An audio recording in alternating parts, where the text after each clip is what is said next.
Hey, salut YouTube, je suis Suzucube et je fais un mini vlog vite fait parce que là je suis au musée de la navigation, enfin au musée maritime de Odaiba à Tokyo. Derrière moi, vous voyez, ça fait un bâtiment force de bateau.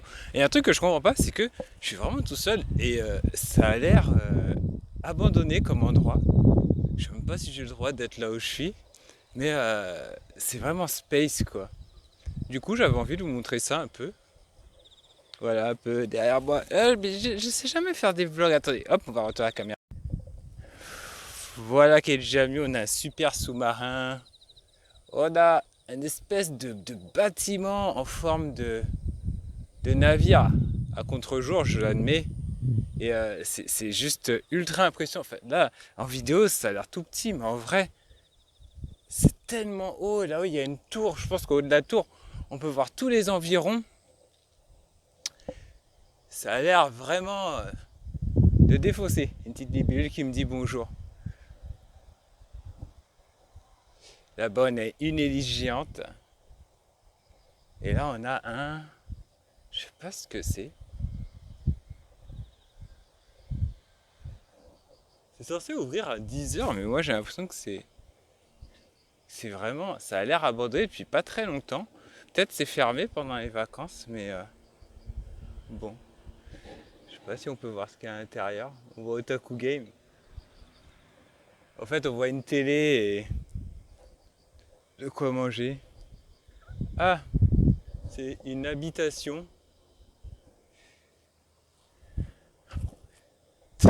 Je suis, je suis un peu en mode.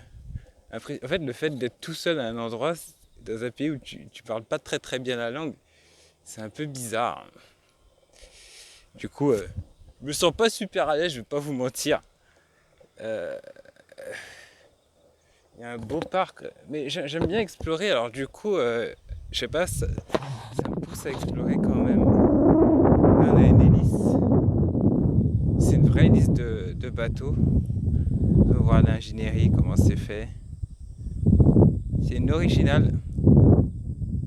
Elle peut déplacer 50 000 tonnes. Elle fait 6 mètres de diamètre et elle fait 15,3 tonnes. J'entends waouh waouh waouh, mais c'est une bestiole qui fait ça. Elle est immense cette hélice. J'ai l'impression que le parc il continue là-bas. Mais le truc il est immense. J'ai vraiment l'impression que c'est arrêté. J'espère que je vais pas me faire arrêter par la police pour être à un endroit où je devrais pas. Mais il n'y avait pas de barrière, j'ai rien vu. J'ai pas vu de barrière, j'ai rien vu du tout. Et on dirait qu'on peut marcher. Donc moi je sais pas, regardez, c'est quoi ce chemin? J'ai envie de voir. Qu'est-ce que c'est que ça? Waouh, mais c'est trop beau, putain. Je me croirais sur mon île, mais en mode ultra moderne. Je pense que c'est pour ça que j'adore le Japon. Waouh, mais il y a trop personne ici. Je suis à Odaiba, c'est une île artificielle. Et en fait, je sais pas, ils ont fait une île artificielle, ils ont pensé à mettre de la verdure et de la végétation un peu partout. Et du coup, c'est euh, c'est vraiment joli quoi. Il y a même un phare là-haut. Ouais, en tout cas, je suis vraiment content de vous avoir fait. Enfin, j'espère vous faire découvrir cet endroit parce que vraiment c'est magnifique avec ce ciel bleu en plus. C'est juste magique. Voilà. Allez, on va se faire un petit plan. Hop, une petite photo. Clic. Et on va y aller. J'ai vu un Gundam géant. Et je pense que je vais vous montrer ça. Peut-être ça vous plaira un peu plus. Allez, here we go. Je suis désolé pour les vibrations. Je suis désolé pour tout. C'est vraiment un vlog à l'arrache. J'avais pas prévu de faire de vlog aujourd'hui. J'ai ramené aucun de mes ustensiles de vlog. Donc je m'en excuse par avance. Mais ça me fera aussi des souvenirs pour moi-même. Allez, à toutes. Bon, en fait, j'ai l'explication. J'ai eu un gardien qui m'a expliqué qu'en fait, il y a eu un tremblement de terre. Le tremblement de terre de 2011 a fait que le musée a été fermé temporairement parce qu'il a été victime du tremblement de terre. Il reste une annexe et il m'a dit qu'il y a un bateau d'expédition pour l'Antarctique qu'on peut regarder, parce que les Japonais font des expéditions pour l'Antarctique avec le Seapli 07. Voilà. Il m'a dit qu'il y a également une petite annexe où je peux avoir un peu plus d'informations, tout simplement. Après, ça reste diablement impressionnant. Et voilà, le Soya ouvert de 10h à 17h. Je l'ai vu tout à l'heure, hein. Il est vraiment en face, ce bateau, le Soya. Et vraiment juste là, enfin vous n'allez pas bien le voir, mais en orange on le voit en face.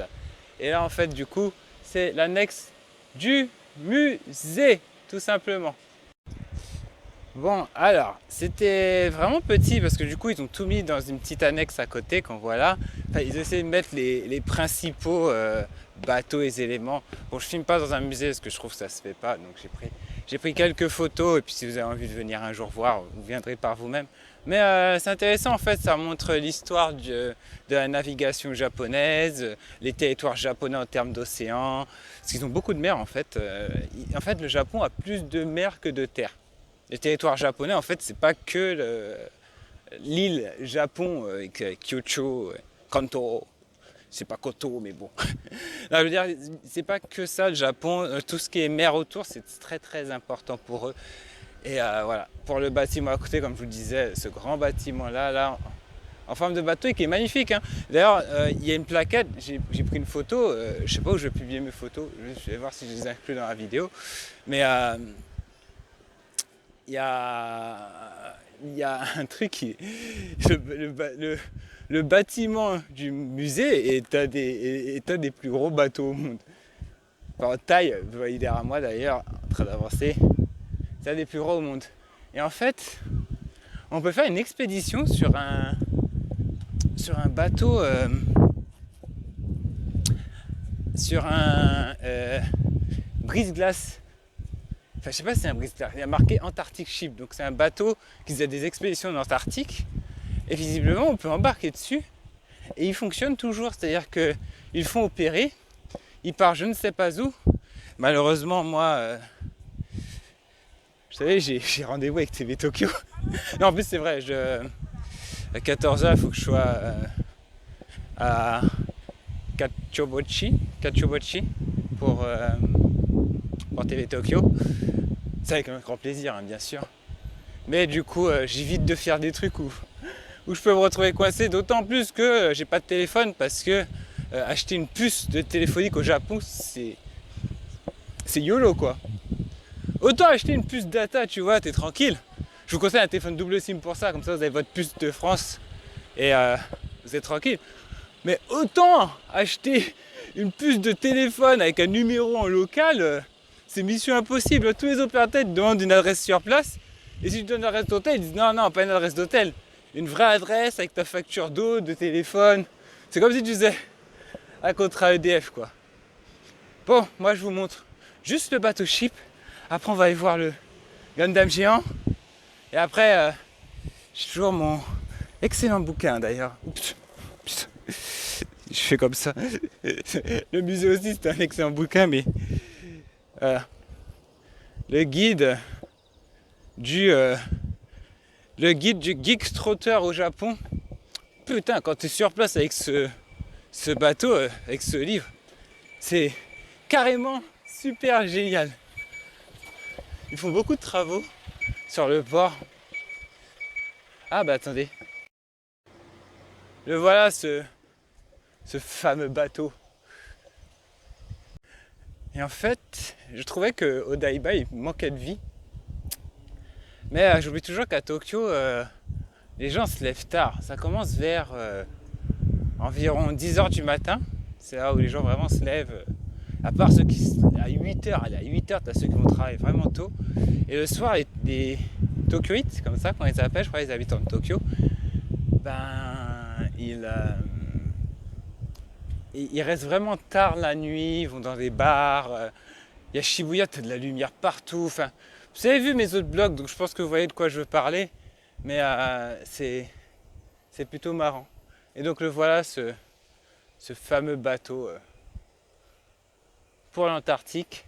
Enfin, c'était un ancien bateau d'expédition.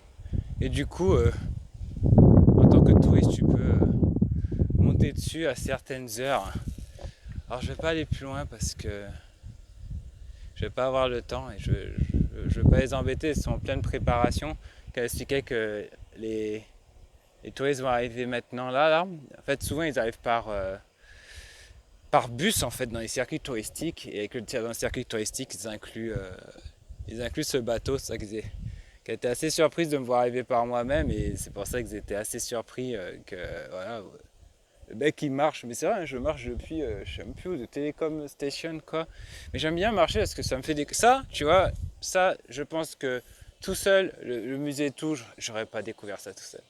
J'aurais juste été direct à Gundam, tu vois, et puis voilà. Bon allez, hop, nous on retourne. Bon, ceux qui veulent une visite détaillée du Soya, non, c'est pas avec moi qu'il faut voir ça. On va voir le Gundam.